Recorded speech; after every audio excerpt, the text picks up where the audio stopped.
Let me begin by thanking Senator Van Hollen for his leadership on this issue, as well as Senators Murphy, Kane, McClay, and Schatz, who are leading the effort to ensure that we pass these joint resolutions of disapproval. Mr. President, joint resolutions of disapproval are about denying military assistance to countries that break U.S. and international law. It's simple. Respect the law, don't break the law. The resolutions before us today would prevent multi-billion-dollar arms sales to both the UAE and Qatar precisely because both of these countries have violated U.S. and international law. Allowing these sales to go forward would be a dereliction of the duties of the United States Senate.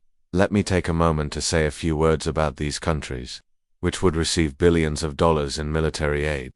As it happens, both of these countries are strongly authoritarian and anti-democratic governments that repress any forms of dissent.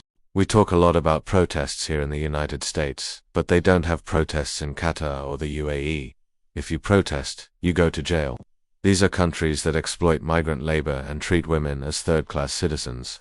In the UAE and Qatar, where the ruling families are worth many hundreds of billions of dollars, there are no elections, no freedom of the press, and no freedom of speech. The ruling families of both of these countries are among the wealthiest and most powerful oligarchs in the entire world. Mr. President, in the UAE's case, in recent years they have provided extensive military assistance to the so-called Rapid Support Forces RSF in Sudan. This paramilitary group started the bloody civil war in that country and is responsible for numerous horrific atrocities, which have contributed to the famine and starvation currently taking place there. In January, the U.S. State Department concluded that the RSF, supported by the UAE, the country that would receive weapons if we are not successful in opposing this, has committed ethnic cleansing. I'm not quite sure why we would support arms to a country involved in ethnic cleansing. Clearly the actions of the UAE are in violation of U.S. and international law. There is no reason, therefore, that we should be providing billions more in arms sales to this country.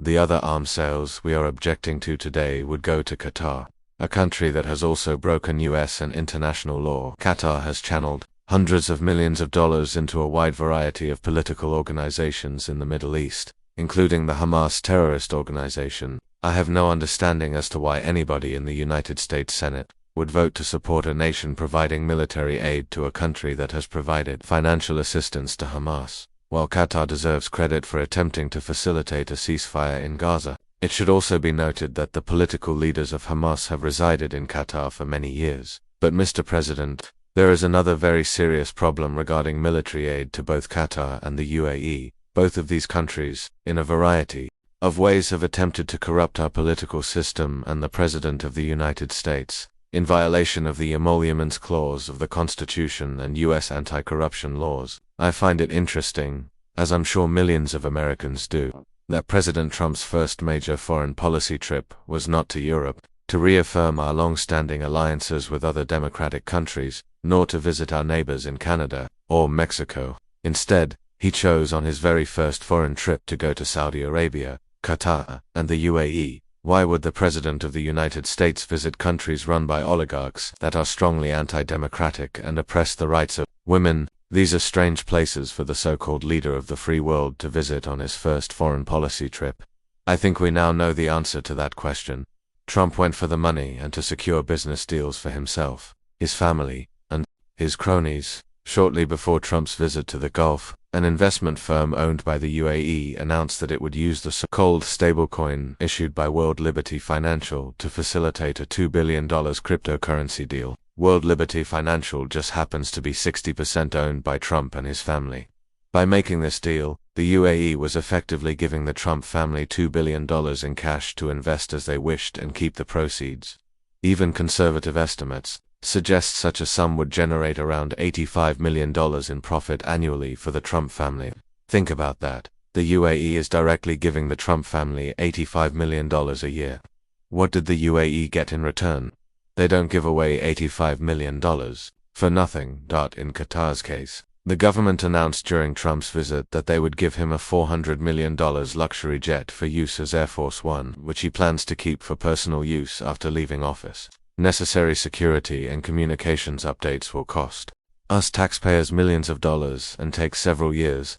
If this plane is ever used by the US government, It will only be for a year or two, but that's not Donald Trump's concern because he gets to keep this $400 million flying palace for himself and his family forever. Not a bad gift. Once again, it's obvious what Trump gets from this deal, but not so clear how the American people benefit. Qatar also announced that it was financing a $5.5 billion Trump-branded golf course and invested another $1 billion in Trump's son-in-law Jared Kushner's company, just for good measure. What are these authoritarian governments getting in return for the hundreds of millions of dollars they are funneling to Trump and his family? It could be the arms sales we are discussing today, or other policy priorities of these governments.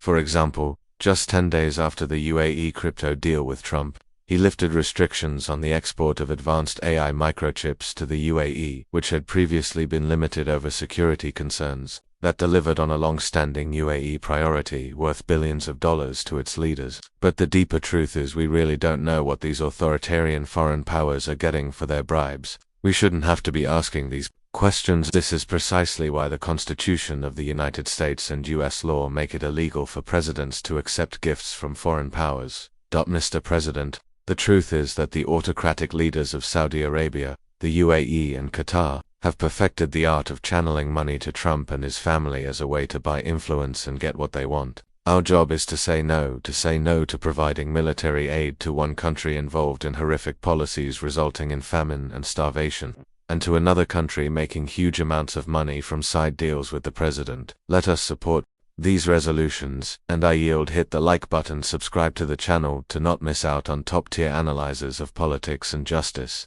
See you in the next video where we'll continue exploring showdowns that change how the world sees.